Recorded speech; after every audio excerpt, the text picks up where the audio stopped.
तो दोस्तों, पश्चिमी मीडिया में इस समय हलचल मची हुई है। वजह है रूस का 5वीं पीढ़ी का फाइटर जेट Su-57 और उसमें भारतीय तकनीक के जुड़ने की संभावनाएं। पश्चिमी रिपोर्ट्स में कहा जा रहा है कि अगर Su-57 को भारतीय एवियोनिक्स के साथ गहराई से कस्टमाइज कर दिया गया तो ये अमेरिकी F-35 के लिए गंभीर चुनौती बन सकता है। यही कारण है कि मिलिट्री वॉच मैगजीन जैसे प्लेटफॉर्म पर लगातार इस मुद्दे पर चर्चा हो रही है और पायलट्स भी इसे लेकर चेतावनी दे रहे हैं। असल में ये पूरा मामला सिर्फ एक अनुमान नहीं है, इसकी जड़ें भारत और रूस के बीच चल रही बातचीत में छिपी हुई हैं। रूस इस समय भारत को Su-57 के लिए लगभग हर तरह की तकनीक देने को तैयार नजर आ रहा है।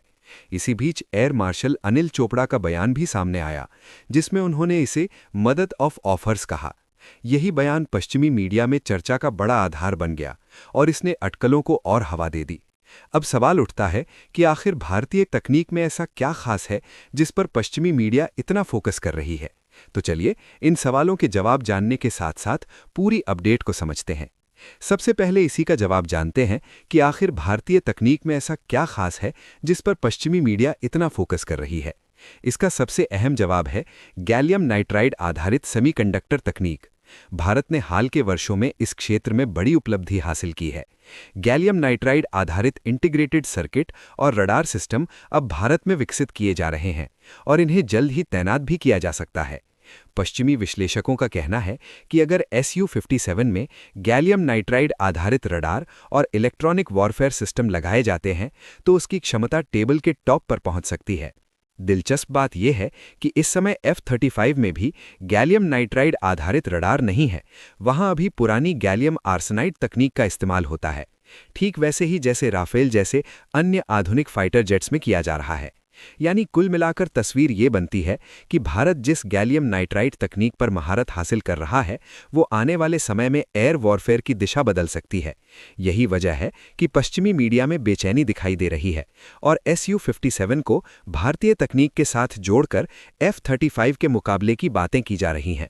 फिलहाल अब ये समझना बेहद ज़रूरी है कि ये पूरी कहानी आखिर शुरू कैसे हुई और पश्चिमी मीडिया ने इसे इतना बड़ा मुद्दा क्यों बना दिया।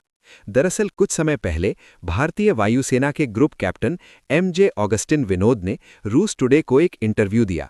इस इंटरव्यू में उन्होंने साफ शब्दों में कहा कि अगर Su-57 में भारतीय एवियोनिक्स और मिशन सॉफ्टवेयर लगाए जाएं तो ये फाइटर जेट एयर वॉरफेयर की परिभाषा बदल सकता है और F-35 को भी कड़ी टक्कर दे सकता है। उनके इस बयान को पश्चिमी मीडिया ने तुरंत उठाया और इसे अपने विश्लेषण में शामिल कर लिया। रूस ने भी इस बयान को भारत के लिए अपने फाइटर जेट को प्रमोट करने के एक मौके के रूप में देखा। पहले रूस ये दावा करता था कि Su-57 अपने आप में दुनिया का सबसे बेहतरीन फाइटर है, लेकिन अब उसकी भाषा थोड़ी बदली हुई नजर आ रही है। अब रूस कह रहा है कि अगर भारतीय तकनीक जोड़ दी जाए तो ये विमान और भी ज्यादा खतरनाक बन सकता है। यहाँ पर पश्चिमी विश्लेषकों ने एक अहम बात की ओर ध्यान दिलाया।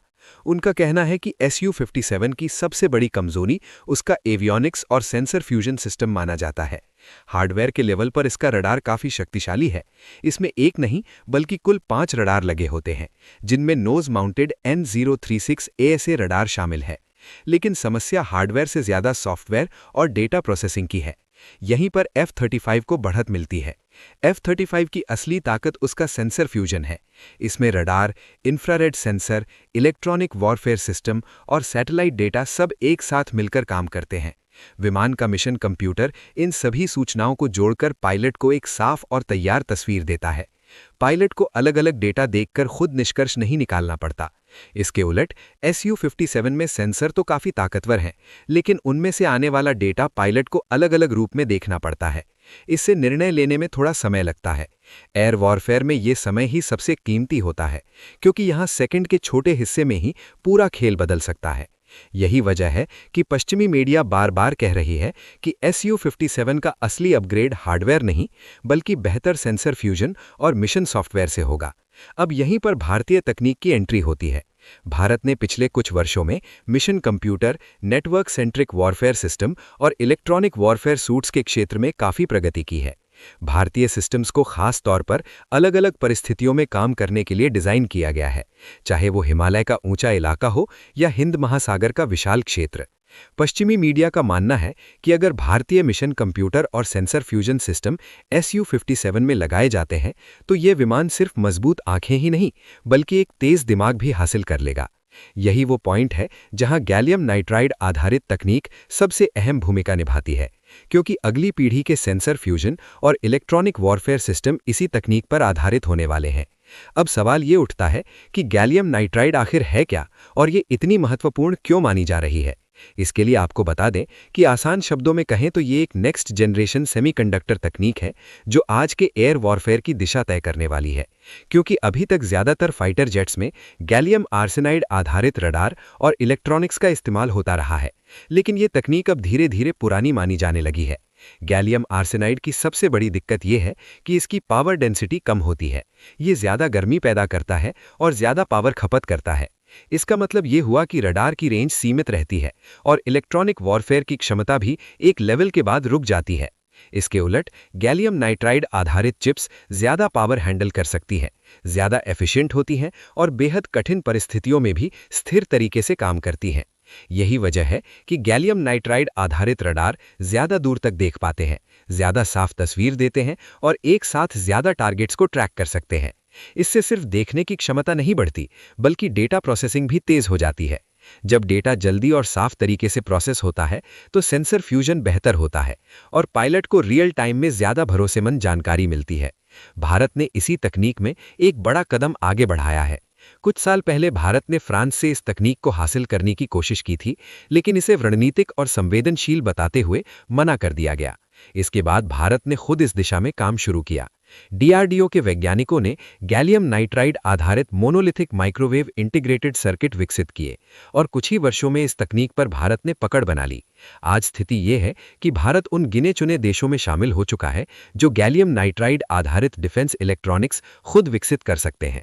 इसी तकनीक पर आधारित नए AES रडार तैयार किए गए हैं जिनमें हजारों ट्रांसमिट रिसीव मॉड्यूल लगे होते हैं।